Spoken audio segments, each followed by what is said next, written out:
One second, my wife was screaming in my ear, cursing me for skipping work to go fishing. The next second, I was sitting in my own backyard. In front of me stood a woman with exquisite features and a boy who looked like he was carved from porcelain. The memories of the original host flooded in. This was my wife, Sarah Vance, and she was mute. This was my son, Finn Harper, 5 years old. I was ecstatic. A mute wife. That meant no one would ever nag me again. I grabbed my son, shouldered my fishing rod, and began a life of paradise, fishing at sunrise, returning at sunset. That was until the day I caught a 40-inch muskie. In a rush, I grabbed my wife's Hermes bag sitting by the door and shoved the fish inside. She pointed at the thrashing fish in her bag, her body trembling with rage, her chest heaving violently. I thought she was going to silently condemn me with those watery eyes like she usually did. Instead, she took a deep breath, opened her mouth, and unleashed a scream that tore through the heavens. "Jack Harper, go F yourself. My name is Jack Harper, and I'm a time traveler." When I first opened my eyes, I was lounging in a wicker chair in a backyard, the sunlight perfect. A woman walked over with a fruit platter, her skin blindingly white, her features delicate. A little boy trailed behind her, eyeing me with curiosity. The memories hit me. The woman was my wife, Sarah Vance, unable to speak. The boy was my son, Finn. The joy I felt nearly blew the top of my skull off. A mute wife. This was the heaven I had always dreamed of. No one to nag me endlessly about my fishing addiction. I quickly assessed the situation. No job, but the family had some savings. A house, a car, a beautiful wife, and a cute son. Most importantly, I was free. I rushed into the storage room and dug out the original owner's long-forgotten, top-tier fishing gear. Just stroking the cold, smooth carbon fiber rod made my soul shiver. I immediately announced to my 5-year-old son, "Finn, starting today, the Rod Squad is back in business." Finn nodded, half understanding, his large dark eyes filled with adoration. The next day, I took Finn to the river for the first time. I gave him a small bamboo pole, not expecting much, but the kid had talent. He sat stiller than I did. By the end of the day, I had been skunked, but he caught 3 small sunfish. We hit it off immediately and formed the Big Finn and Little Finn team on the spot. When we got home, Sarah had dinner ready. She took our empty bucket, then looked at the pathetic little fish in Finn's bucket. She said nothing, just silently turned into the kitchen. I assumed that complicated look in her eyes was filled with admiration and love for her husband and son. From that day on, I completely let myself go. To test a new spot on the outskirts of town, I woke Finn up at 3:00 a.m. Finn, code red. Monster fish reported in Sector 4. The little guy rubbed his eyes but climbed out of bed with excitement, dressing himself. We tiptoed out like spies on a special ops mission. When Sarah woke up, she was alone in the massive house. She walked to the balcony, staring into the pitch-black night, and sighed silently. When we returned with a bucket of panfish, I bragged about our victory. "Sarah, look, this is all your son's doing. The legacy is secure." She just nodded quietly, took the bucket, and expertly began scaling and gutting. I enjoyed this tranquility with a clear conscience. I even compiled my fishing wisdom into a notebook, scrawling the Angler's Bible on the cover. I solemnly held an initiation ceremony for Finn, making him bow 3 times to the fishing rod. Sarah watched from the side, her face expressionless. But soon I pushed my luck too far. On our wedding anniversary, I completely forgot. I didn't remember until I got home that night and saw the candlelight dinner and a bottle of wine on the table. Sarah was wearing a beautiful dress, clearly having dressed up for the occasion. I slapped my forehead. I had just a thing. Like I was presenting a treasure, I pulled a 5-pound walleye, the biggest catch of the day, out of the bucket behind me. "Sarah, happy anniversary. Look, a gift for you. Fresh catch." Sarah looked at the fish flopping on the floor, water flicking on her face from its tail. She looked at the cold, untouched dinner. The light in her eyes shifted from calm to ice cold for the first time. Oblivious, I kept analyzing the catch. This guy fought hard for 10 minutes. It'll be delicious pan-fried tomorrow. She turned and walked upstairs without a word. I was still wondering what bait would work best the next day. The next morning, I was prepping to leave when I found my favorite, discontinued custom rod snapped at the tip. The break was clean, like it had been snapped on purpose. My heart shattered. That rod and I had history. My first suspect was Finn. "Talk. Did you break Dad's baby?" I grabbed his ear, interrogating him fiercely. Finn looked like he was about to cry, his face innocent. "Daddy, it wasn't me." The rod said it wanted to rest. He'd say the darndest things, but I was fuming. With no proof, I let it go. I grabbed my backup rod and went to mix my secret fatal attraction bait. As soon as I opened the jar, a fresh scent of lemon hit me. My secret formula of expensive attractants was completely masked by the smell of lemon dish soap. I decided it was the weather. The fish wouldn't bite today, anyway. When I got home, I found my tackle box had been used as a garbage can. It was stuffed with rotten lettuce and fruit peels. My prize bobbers and hooks were soaking in foul-smelling sludge. I broke down. I started suspecting a third party in the house, or maybe something unclean. That night, I sprinkled a line of salt across the doorway, supposed to ward off bad spirits. The next morning, Sarah stepped over the salt, walked into the kitchen, gave me a deadpan look, grabbed a broom, and swept my barrier into the trash. Then came the vest. My fishing vest, a military green battle armor with dozens of pockets, each holding my trophies of war. Now, it had been accidentally thrown into the wash with a load of whites and bleach by Sarah. It came out a psychedelic tie-dye pink. I had no choice but to wear the pink vest to the fishing spot. Yo, Jack, changing your style? Trying to catch a mermaid? That color is bold. We should call you the Pink Fisher Vixen. The mockery from the other anglers buzzed around me like flies. I felt my dignity being ground into the dirt. I was finally certain someone was sabotaging me. I narrowed my suspects down to two people, my son Finn and Mr. Henderson next door, who was always overly polite to my wife.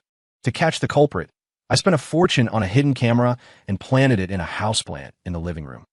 I stare at my phone screen, waiting. All day, I only saw Sarah cleaning and taking care of Finn, her life as regimented as a robot. Just as I was about to give up, she finished cleaning and walked over to the plant where I hid the camera to water it. She looked up, staring directly into the lens. On that typically emotionless face, a meaningful, terrifying smile slowly appeared. That smile made the hair on my back stand up.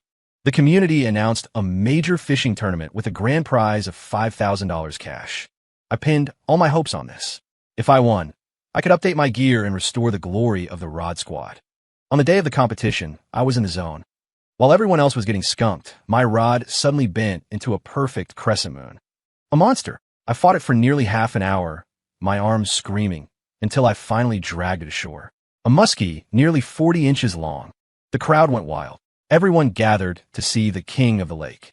I hoisted the fish, basking in the cheers like a returning general.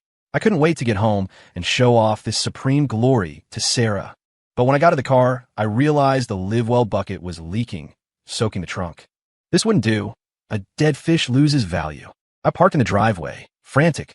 As soon as I walked in, I saw a brand new orange bag on the hallway console. The leather looked sturdy, the capacity was huge, and the stitching was tight. I lit up. Amazing quality, definitely leak-proof. Without thinking, I grabbed the struggling muskie and, with a wet thud, shoved it inside along with some water. It fit perfectly. Just then, Sarah came down the stairs.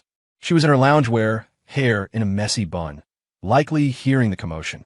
Then, she saw the horror show. Her limited edition Hermes Birkin bag. The one she waited 3 months on a list for, sourced from France. The one she hadn't even used yet. Right now, it reeked of fish slime and was pulsing rhythmically as the fish gasped for air. I completely missed the gravity of the situation and greeted her with excitement. Sarah, look, the king. I caught the king of the lake. We're having a feast tonight. I pointed at the bag, beaming with pride. Sarah's face went from pale to red, from red to purple, and finally settled on a terrifying shade of iron gray.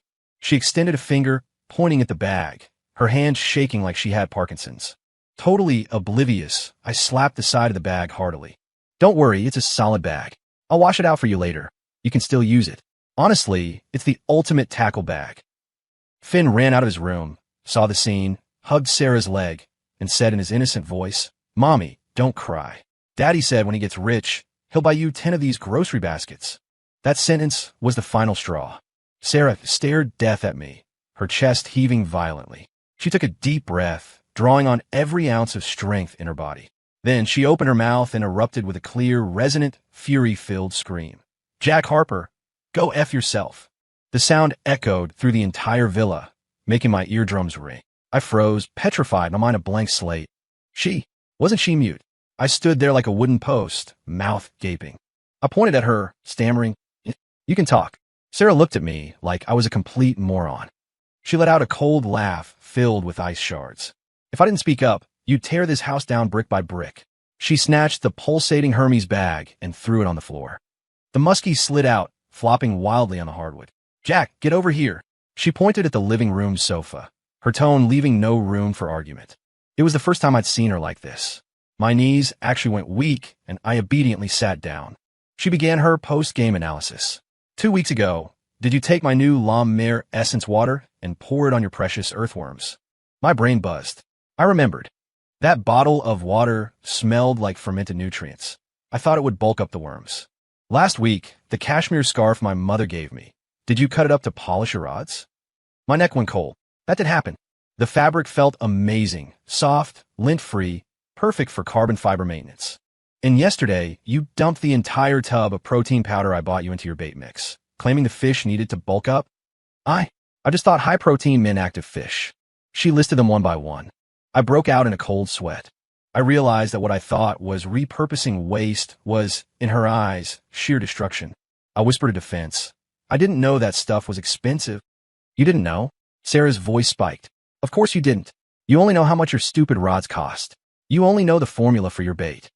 I was rendered speechless, so I asked the most critical question.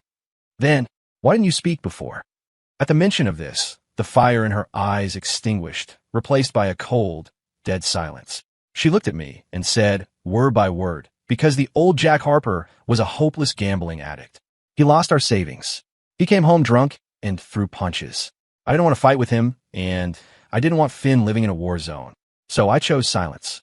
The truth detonated in my brain. The paradise I thought I had stumbled into was actually a massive ruin. I thought after you got beaten half to death at the casino and woke up, you had changed, that you were done with gambling. Her voice trembled with despair. But no, you just jumped from one pit into a deeper one. Before, a gambling addict. Now a fishing lunatic. My husband died at that card table long ago. She pointed at me. You're just a stranger living in his body who cares about nothing but fishing. I was stunned. I thought I was here to enjoy life, but turned out I was here to atone for sins. I finally truly looked at the woman in front of me, seeing the exhaustion deep in her eyes, the disappointment, and the toughness forged by a hard life. Just as the atmosphere in the room was about to freeze solid, ding-dong, the doorbell rang. Sarah walked over and opened it. A man in a sharp suit, radiating power, stood there. He saw the mess in the room, the fish still flopping on the floor, and Sarah's red-rimmed eyes. His face instantly darkened. He pulled Sarah behind him and swept a judging gaze over me, filled with contempt. "Sarah, come home with me. How long are you going to put up with this loser?" It was Sarah's brother, Julian Vance, a man who had CEO written all over him. He walked in, and his eyes landed on the slime-covered orange bag on the floor. His pupils constricted, and a vein in his temple began to throb. "Jack Harper, did you use this? Did you use the birthday gift I bought my sister to hold your goddamn fish?" His voice sounded like it was being ground out between his teeth. I suddenly realized just how much trouble I was in. "The house you live in? I bought it. That beat-up car you drive? I bought it. You, right now, immediately get the hell out of my property." Julian pointed at my nose, ruthlessly humiliating me, both personally and financially. My head was spinning. Turns out I wasn't just a time traveler. I was a complete freeloader. Julian finished and grabbed Sarah's hand. "Sarah, listen to me. Let's go. I told you this man wasn't good enough for you." Sarah looked conflicted as he pulled her. Suddenly, Finn, who had been hiding by the bedroom door, rushed out. He hugged my leg tight, screaming through tears, "I don't want to go. I want to stay with Daddy. I want to go fishing with Daddy." My son's words injected warmth into my freezing heart. Sarah stopped. She looked at our son clinging to me, and she hesitated. She shook off Julian's hand. "Julian, this is my business. Let me handle it." Julian looked at her with frustration, then pulled a checkbook from his suit pocket, scribbled something, and threw it on the coffee table. "There's $100,000 in that account. Take it and leave my sister." The thin piece of paper felt like a slap in the face. I looked at the check, then at Sarah's determined face and my son hugging my leg. For the first time since arriving here, I chose not to lay low. I reached out and pushed the check back. "She's my wife. Finn is my son. I'm not going anywhere." My voice wasn't loud, but it was firm. Julian laughed like he'd heard the world's best joke. "You? Based on what?" "The fisherman who can't even recognize his wife's handbag." He adjusted his tie and gave me a final ultimatum from his high horse. "Jack Harper, I'll give you 1 week. If you can't prove you have the ability to take care of Sarah and Finn in 7 days, you leave with nothing. Don't make me force you." With that, he gave Sarah a deep look, turned, and marched out. I watched his Bentley speed away, then looked at the mess in the house and Sarah's cold face. I finally understood what real pressure felt like. Losing my wife and child was far more painful than losing a fish. I had to do something to salvage the situation. After thinking it over, I decided to start with the only thing I was good at, fish. Since I made her angry with a fish, I would make her happy with a fish. I decided to cook her a Michelin 3-star level fish feast to show my sincerity and culinary skills. I searched online for French pan-seared sea bass with lemon butter sauce. It sounded fancy. Confident, I walked into the kitchen, took the guilty muskie from the fridge, and cut a large fillet. Not sea bass, but fish is fish, right? The recipe called for butter. I couldn't find any, but I saw a jug of peanut oil. Oil is oil. The recipe called for thyme and rosemary. Never heard of them, but I found star anise and peppercorns. Their spice is close enough. I heated the pan until it smoked and poured half the jug of oil in. The moment the fish hit the pan, hot oil exploded like shrapnel on a battlefield. Thinking fast, I grabbed a pot lid as a shield, enacting a real-life version of Kitchen Spartan. Thick smoke billowed, and soon, the smoke detector screamed.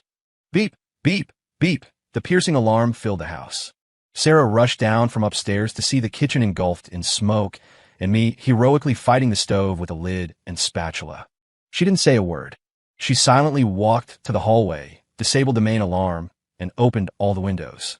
I finally finished the fish. Or rather, a piece of char-grilled muskie, black on the outside and bloody on the inside. I plated it on the nicest dish I could find and carefully carried it to Sarah, my face full of expectation. Sarah, taste it. A French feast I made just for you. Sarah looked at the black, unidentifiable object, then at me. She picked up her chopsticks, pinched a tiny piece, and put it in her mouth. She chewed once, kept a straight face, turned around, and spit the fish into the trash can. Finn, trying to save his dad's dignity, bravely shoved a huge chunk into his mouth. Then, clutching his mouth, he sprinted to the bathroom, followed by the sound of earth-shattering vomiting. My culinary debut ended in total failure. I was sentenced to wash dishes for a week. That night, as I fought a mountain of plates, Sarah walked in with a receipt and silently stuck it to the fridge door. I leaned in to look. It was a bill from a luxury leather care center. Service: Hermes Birkin Deep Clean, Deodorize, Restoration. The number at the bottom was 5 digits long. My heart, much like that bag, needed deep restoration. Not only did I fail to woo my wife, but I was now in massive debt. The cooking route was dead. I decided to pivot and use my son as an insider. I used a vintage limited edition kid's rod from my collection to successfully bribe Finn into becoming my spy. Finn, go ask mommy what she really likes. Get me accurate intel, and this Dragon Slayer rod is yours. Finn hugged the rod, which was taller than him, like a rare treasure, and nodded solemnly. Half an hour later, he ran back to report. Daddy, I asked. Mommy said she likes looking at shiny things. She can stare at them for a long time. Shiny things? It hit me. Don't all women love that? I immediately went online and spent big money on a massive, multicolored rotating disco party light. The next day, I installed it in the center of the living room ceiling. Once turned on, the room transformed into an 80s disco with red, green, blue, and purple beams shooting everywhere, dazzling the eyes. I fantasized about Sarah coming home from work, seeing this brilliant starry sky, and being surprised. Evening came. Sarah opened the door, stood in the entryway, and froze as she looked at the psychedelic world before her. She stood silent for a full 3 minutes, then walked to the wall and yanked the power cord. The living room returned to normal. My heart went cold. I pulled Finn aside and questioned his intel. He looked wronged. I saw Mommy staring at the little stone on her ring for a long time. I was defeated. She meant diamonds. I wasn't ready to give up. I sent Finn back in. This time he reported, Mommy said she likes small animals. Small animals. Easy. The next day, I went to the river and scooped up a bottle full of tadpoles. I carefully poured them into Sarah's favorite crystal vase, the one she usually used for expensive roses. I thought a swarm of lively tadpoles represented the miracle of life, far better than dead plants. When Sarah saw her beloved vase teeming with wriggling black dots, her face turned green. Without a word, she carried the vase to the bathroom. I could almost hear the cries of the little lives being flushed away. Still not dead yet. Finn provided a third tip. Mommy told Mrs. Higgins yesterday that she thinks Daddy smells bad. This hurt my pride. I decided to change. I raided her walk-in closet and found a bottle of perfume that looked high-end, labeled Chanel and Degree 5. Treating it like bug spray, I doused myself from head to toe. The scent was thick enough to solidify. I felt I could kill mosquitoes within a 10-yard radius. I smugly approached Sarah, who was watching TV, ready for praise. Sarah, do I smell good now? Sarah smelled the pungent cloud, and her nose crinkled instantly. She backed away, choking then. Achoo! Achoo! Achoo! Her allergies flared up immediately, sneezing until tears ran down her face. Seeing her misery, I finally realized in despair, relying on my son was useless. This road to redemption was going to be rocky. Julian, aiming to smooth things over, but mostly to humiliate me further, organized a family gathering. The location was a hot spring resort he owned. He had creatively invited a so-called National Holistic Wellness Master to diagnose the family's energy. The master, looking like a sage with a goatee, spouted mystical jargon. He circled Julian's father, my father-in-law, twice, then stroked his beard gravely. Sir, have you felt dizzy and weak lately? Trouble sleeping? My father-in-law nodded in surprise. The master continued, I see darkness in your energy field. This is a bad omen. You need my exclusively blessed rare herbs to regulate your chi and resolve this. The Vance family, Julian included, listened with rapt attention, nodding along. But I muttered from the side, isn't that old guy the Dar? Magic who sells fake pills under the North Bridge overpass. My voice wasn't loud, but in the quiet private room, it was crystal clear. Julian glared at me instantly. Jack, shut up. If you don't understand, don't speak. I ignored him and stood up, slowly walking over to the master. Master, I have a question. You say these herbs are harvested from the peaks of the Mystic Mountains, absorbing the essence of heaven and earth. So, what's the difference in medicinal properties between snow aconite and lousewort? When harvesting, do you choose the sunny slope or the shaded slope? I had learned all this while studying the Compendium of Materia Medica to create secret bait recipes. An angler will learn anything to make fish bite. The master froze, mouth gaping, unable to speak. Well, faith makes it work. Faith makes it work. I smiled and pointed to his extended hand. Master, those calluses on your hand aren't from turning ancient pages. That callus is from cranking a spinning reel for years. The shape and thickness match mine exactly. I opened my palm. I had the exact same callus. You're a fisherman too, aren't you? The master's face went pale, sweat beading on his forehead. With his cover blown, his psychological defense collapsed, and he admitted he was a fraud with a team behind him. The Vance family was shocked and furious. Julian's face looked like he had swallowed a fly. Amid the chaos, I saw Sarah looking at me. The ice and disappointment in her eyes were gone. Replacing them was a new light I couldn't quite read, but it looked like approval. Meeting her gaze, I felt a true sense of achievement for the first time outside of landing a big fish. Maybe this fisherman wasn't completely useless after all. Julian, likely feeling he had lost face, was determined to get it back. He quickly arranged a blind date for Sarah. The guy was Preston Sterling, an elite returnee from overseas whose family owned a listed company. He was handsome and had a golden resume. Julian set the meeting at a top-tier French restaurant and kindly invited me and Finn along. His goal was obvious. Let me embarrass myself publicly and see the gap between me and a true elite. At the restaurant, Preston spoke elegantly, chatting about wine vintages and the Renaissance, occasionally dropping French phrases I didn't understand. He wore a bespoke suit and a Patek Philippe watch. I wore a faded t-shirt and jeans, sitting opposite him like a hillbilly who wandered into high society. During the meal, Preston brought up his hobbies to show off his taste. Actually, I love outdoor sports like sailing and deep-sea fishing. He pulled out his phone and proudly showed a photo of himself with a massive tuna. In the photo, he stood on a yacht, holding a fish taller than him, smiling brightly. Julian immediately praised him. Preston, you really are a man of many talents.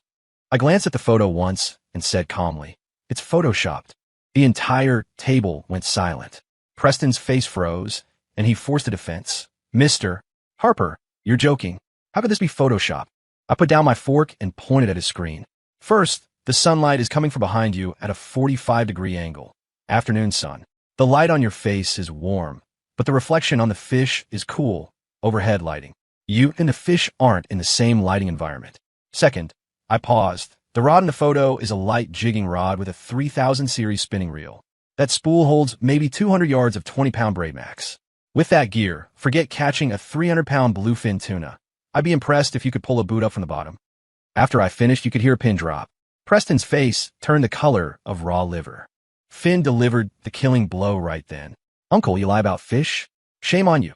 I clearly saw Sarah, who had kept her head down, let the corners of her mouth twitch upward. I caught that fleeting smile perfectly. The rest of the meal was awkward. Preston started bossing the waiters around, revealing his arrogance. I didn't say much, but I quietly cut Sarah's steak for her and peeled shrimp for Finn. When dinner ended, Preston offered to drive Sarah home in his flashy white Maserati parked right out front. Sarah shook her head. She naturally took Finn's hand and walked straight to my beat-up Buick, the fish-hauling car Julian had bought, and opened the door. It was the first time she had actively chosen to stand with me. Sitting in the driver's seat, I saw Preston and Julian frozen in the rearview mirror. For the first time, a warmth surged in my heart. But just tearing down rivals wasn't enough. I needed a career. Julian's sting about Vance family members don't work for others annoyed me, but it woke me up. I needed a real job to prove I could support this family. I started frantically sending out resumes. But with my average education and history as a loafer, I got no responses. Just as I was about to despair, I saw a job posting for a local aquaculture company hiring a water quality monitor. The requirements were odd, no degree needed, but must have extreme knowledge of all local water bodies. It was practically made for me. I went to the interview immediately. The interviewer was a middle-aged expert with glasses. He asked some very specific questions. What was the pH level of Dragon Lake during the last test? What's the dominant vegetation? I answered without thinking, pH around 7. 2. Slightly alkaline. Vegetation is mostly hydrilla and tape grass. Because they dredged the silt last year, the bottom nutrient layer is thin, bad for bottom feeders, but great for carp and bass. The expert paused, then asked, why the fish in the West Quarry Pond getting smaller every year? Dead water. The chemical plant upstream dumped illegally years ago.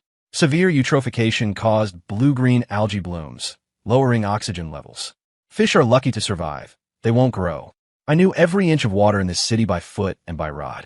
I was hired on the spot. Not only that, but I proposed several breed improvement plans based on water types and was directly promoted to technical consultant for the hatchery base. When Julian found out, he sneered at a family dinner. I thought it was some high-level position. Turns out you're just a fish farmer. I didn't reply, but Sarah put down her chopsticks. Julian, honest work is honorable. He's feeding his family with his own skills. It's not shameful. This was the first time she defended me in front of Julian. After starting work, though tired, I stopped coming home empty-handed with just fish. I started bringing Finn his favorite snacks and Sarah cakes from the bakery she liked. Sarah didn't say anything, but my lunch changed from takeout to bento boxes she made herself, nutritionally balanced and delicious.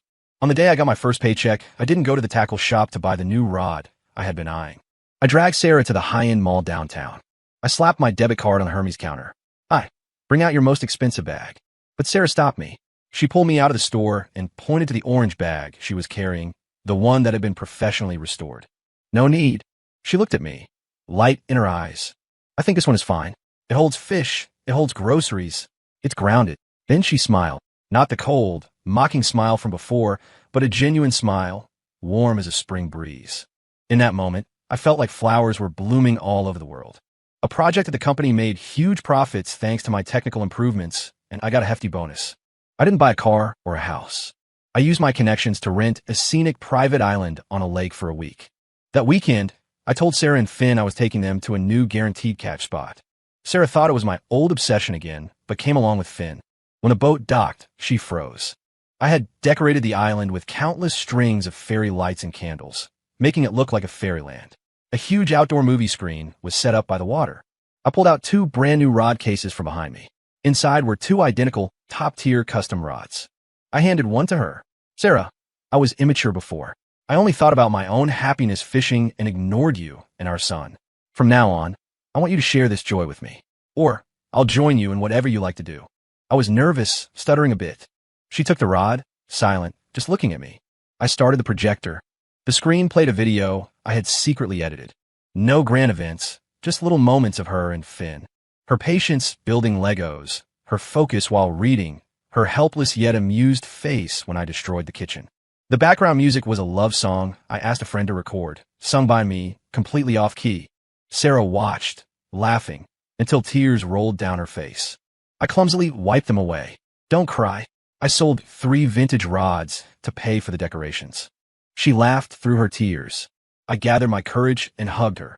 Sarah, Are you still mad at me? Buried in my chest, her voice was muffled but smiling. Depends on your performance. If you ever use my bag to hold fish again, she paused, I'll throw you in the lake to feed the fish. Just then, a speedboat quietly approached the island. Julian stood at the bow. He saw the romantic lights, saw us embracing, and saw the genuine happiness on his sister's face, a look he hadn't seen in years. He stood there silently for a long time, then waved to his driver. The boat turned around and left quietly.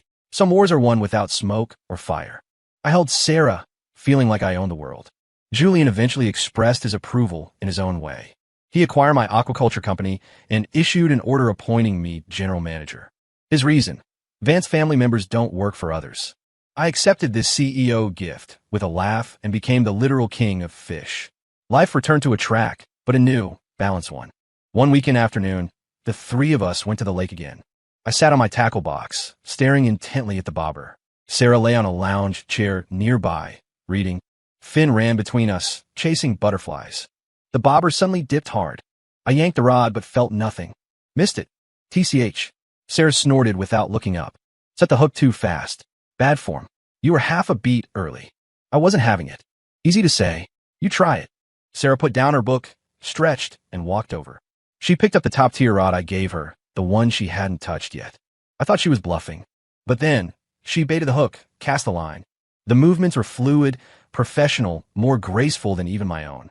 The bait landed precisely on a spot 30 yards out, barely making a splash. Moments later, the bobber dipped. Sarah flicked her wrist, setting the hook instantly. The rod bent into a beautiful curve. She calmly controlled the fight, playing the fish.